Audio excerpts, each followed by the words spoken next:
Hello again. Today we're covering another hot topic. This time it's genetic modified organisms.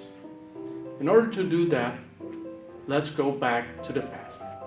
Remember our small community of prehistoric cavemen? Well, prehistoric men had to walk for many miles in order to search for their prey. Sometimes they needed to have other places where they could rest and spend the night in order to search for food. In this case, our family member, our father, happened to have another cave and another wife. This time of a completely different species. This woman was a Neanderthal. And yes, they did have fun together. And out of that came us. Yes, us. We are actually a transgenic species. All of us, except for some small minority isolated groups in the midst of Africa, share at least 2% of our genes with those of the Neanderthals. Yeah, these genes help us improve our metabolic functions, our immune system, the quality of our hair, and even the shape of our nose. So yes, first genetic modified organism that we want to learn about is precisely us. So what about us and this cuddling with different species? It seemed that it went so right that about 30,000 years ago, there were no more Neanderthals left. And we had to start searching for a new best friend. In this case, we found a hunting partner in the gray wolf. And by selectively breeding the gray wolf, we have been able to develop all of the different species of dogs that we know today, including this very cuddly Maltese. I wonder what would the gray wolf think about the Maltese being a part of his inheritance. So let's talk about war and kingdoms and empires again. Empires, wars brought transculturization and opened new trade routes. And the opening of new trades allowed for the exchange of crops and seeds. And by bringing crops and seeds from different parts of the world and crossbreeding them together, we improved significantly the quality of our food. So yes, food is also transgenic. And it's been transgenic for a very long time. If we look at this edition of the Proceedings of the National Academies of Science, we can see how much has wheat changed since we started cultivating it.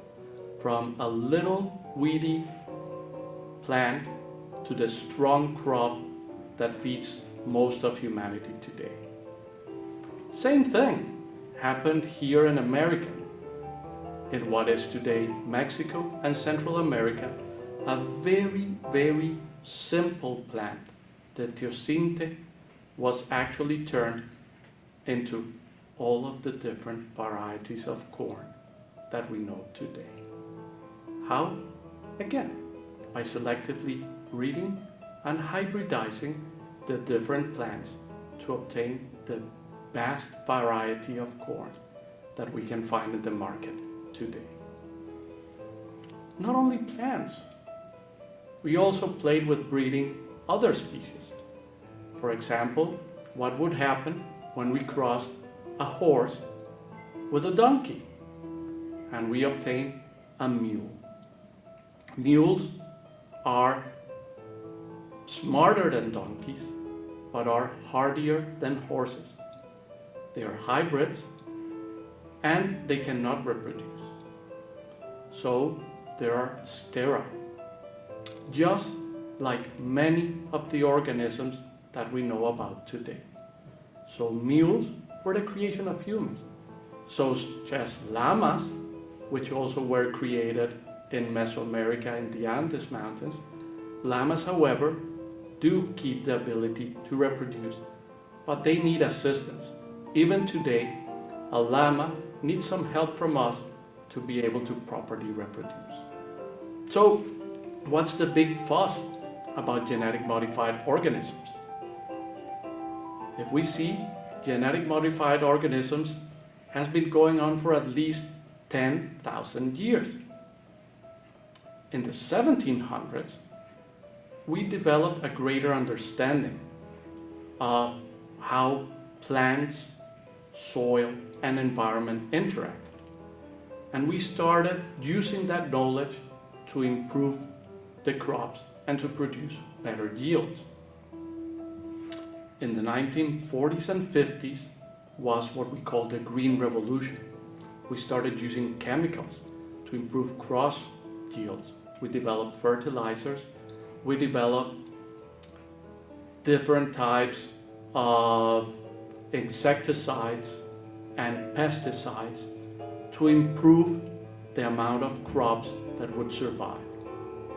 And later on, we understood the genome, we understood the genetic tools, and now, through genetic engineering, we are able to not only crossbreed the crops, but now we're capable of selectively taking genes out of one species and incorporating in very precise fashions these genes into either another species or another variety of the same species.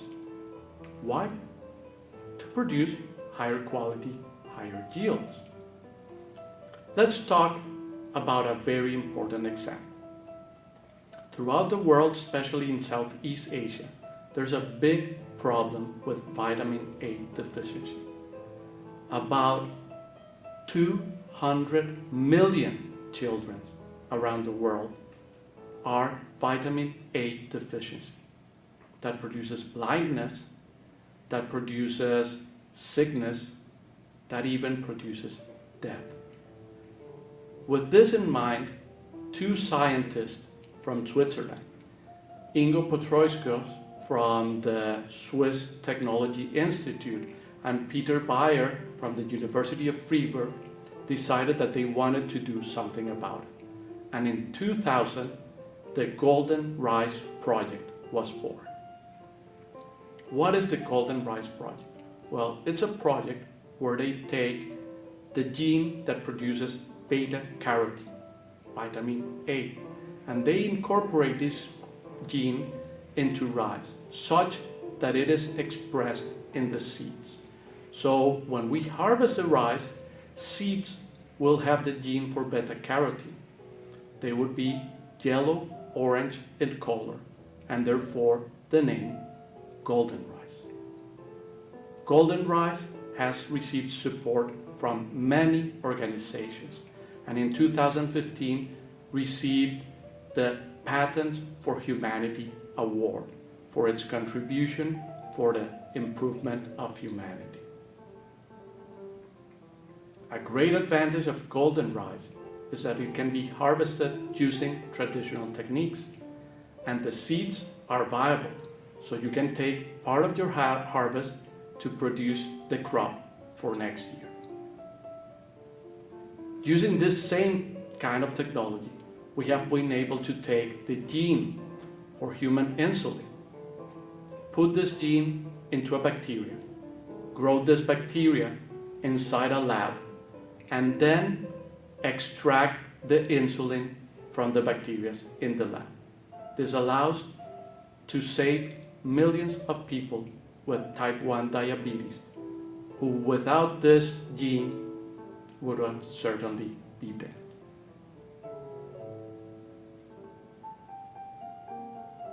Now coming full circle, Professor George Church of Harvard Medical School says that he currently has enough genetic information that he could actually produce a Neanderthal again. If there's any female willingly to participate in this experiment, he could get a fetus of a normal human being and transgenically engineer it to make a new Neanderthal. Now, this just goes down to the realm of ethics. Just because we can do something, does it mean we should do it? And if we did it, would it be good? Just think about that. In summary, human influence in the environment and climate is as old as civilization. Humanity has been producing genetic modified organisms for at least 10,000 years. First, through selective breeding, crossbreeding, and lately using genetic engineering tools. And today, we have the tools and technologies which would allow us to modify organisms in a more precise and powerful ways. The power is us. Now, the way we use it, it's all up to us as well. We're going to use it to improve humanity, or are we going to use it to increase humanity despair? Thank you.